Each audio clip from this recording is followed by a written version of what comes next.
Okay, let's get right to it. Thursday, June 25th. This is your Bring Me the News and Novak weather update. Lots to talk about now. We're going to be mostly focusing on overnight tonight and into tomorrow morning with this update. And we will give you a quick look at the weekend and early next week just with an extended forecast graphic. But beyond that, we're going to, again, be talking mostly about the next 12 to 24 hours because we have storms that we're going to have to contend with here in over most of Minnesota, especially central and southern Minnesota, as we go through the overnight hours. Right now, what you're seeing is a visible satellite loop. No doubt you can see storms firing over northeastern North Dakota and portions of northwestern Minnesota right now. Those are the areas that, again, just don't need the rain, but it looks like they may get some more shower and storm activity here over the next few hours. And then what we're really starting to keep an eye on is what's happening here in South Dakota. And this is not a surprise. We expected storms to start firing out in South Dakota this afternoon, and that is definitely the case. In the trajectory of these storms is towards the east and northeast, and eventually, and you'll see this with the maps that we look at during this video, but eventually I'm expecting a fairly significant area of storms to develop here over the next 6 hours over eastern South Dakota and southwestern Minnesota, and then they will eventually move east through much of southern Minnesota into portions of southwestern and western Wisconsin by tomorrow morning. Most of these storms would occur, at least in southern Minnesota, after the midnight hour. Okay, here are the storms firing now on the infrared satellite loop. We're measuring the temperatures of the cloud tops, of course, and the colder cloud tops, which means usually more intense storms, are indicative of the orange and red colors as these storms explode. And here they are over northeastern North Dakota and portions of northwestern Minnesota right now. And then, of course, what we're really keeping an eye on is what's happening out here in South Dakota, a growing area of thunderstorms that is going to be riding an instability gradient that will be located right about here. That's where these storms are going to track. Again, they'll be tracking from South Dakota east into southern Minnesota as we go through late this evening and especially the overnight hours. Right now, temperatures across the region, they're warm. Average temperature this time of the year is around 80 degrees, and we're just a little bit above that, mostly low to mid 80s across Minnesota, as you can see, in 82 in the Twin Cities right now, right there. What I really want you to focus on are the dew points. Right now, it's still comfortable. The dew points are these colors in the blue here. That's a 54 in Alexandria, 56 in St. Cloud, and dew points really in the low to mid 50s for the most part over Minnesota. That's still fairly dry and comfortable for this time of the year. But as we look down into South Dakota, look at Huron, a dew point of 69. So there appears to be a gradient now developing right over southwestern Minnesota and southern Minnesota that these thunderstorms are eventually going to ride. The difference between higher dew points and lower dew points is a front. And usually that is depicted by a warm front, and I think that's what we have developing right now over South Dakota and southern Minnesota. And you can kind of see that here with these CAPE values. These values here where you see 5,000, that's a real high or high energy atmosphere over Nebraska and southern South Dakota.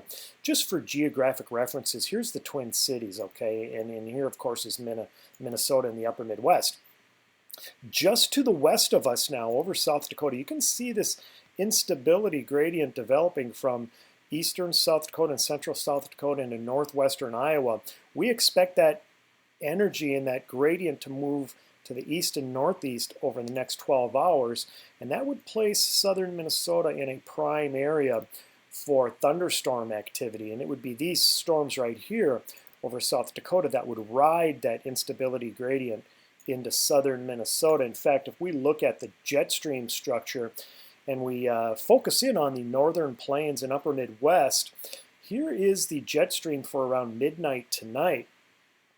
And again, this is the river of air at about 30 to 35,000 feet. And you can see a jet streak, which is a stronger area of winds within a jet stream.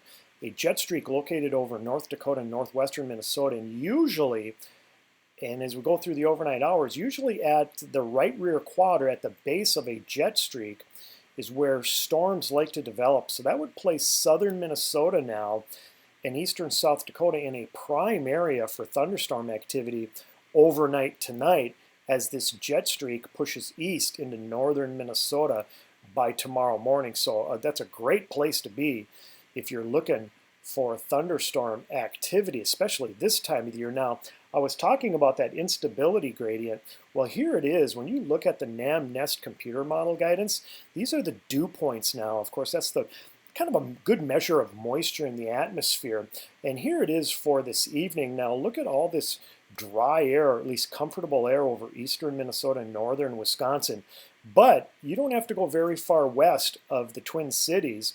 And you look in eastern South Dakota, dew points are going to be up around 70 degrees early this evening. So again, there is an instability gradient developing right here with a warm front developing this evening and then overnight. And here comes that gradient as it tries to push northeast into southern Minnesota. That is what's going to ignite the thunderstorms over much of southern Minnesota later tonight and during the early morning hours tomorrow. So don't be surprised if you're woken up by shower and thunderstorm activity certainly by about 3 or 4 a.m. tomorrow morning.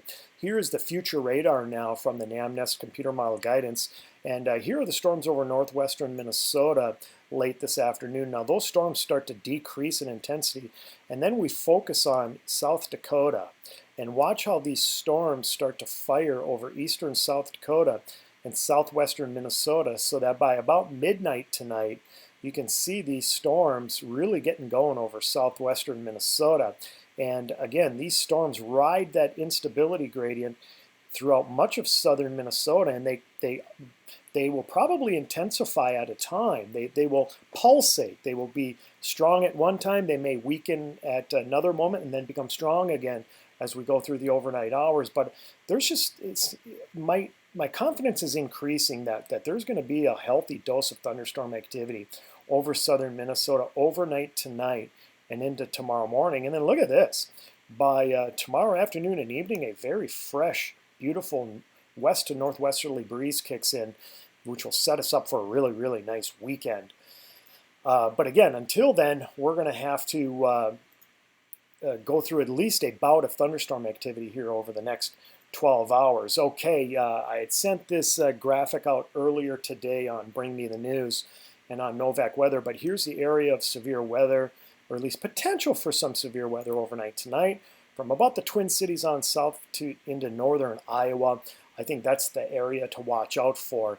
And of course, we'll be watching radar closely tonight. Now, quickly looking at the extended forecast, look at how I've got thunderstorms in the forecast for tomorrow morning. And then we have a beautiful weekend with not much rain expected Saturday or Sunday, but then our chances for storms increase Sunday, Monday, and into Tuesday of next week. And look at the dew point temperatures by this green line. Dew point temperatures in the 70s throughout much of next week. That's tropical. So we'll have to keep that in mind going into next week. You're going to want to get ready to sweat.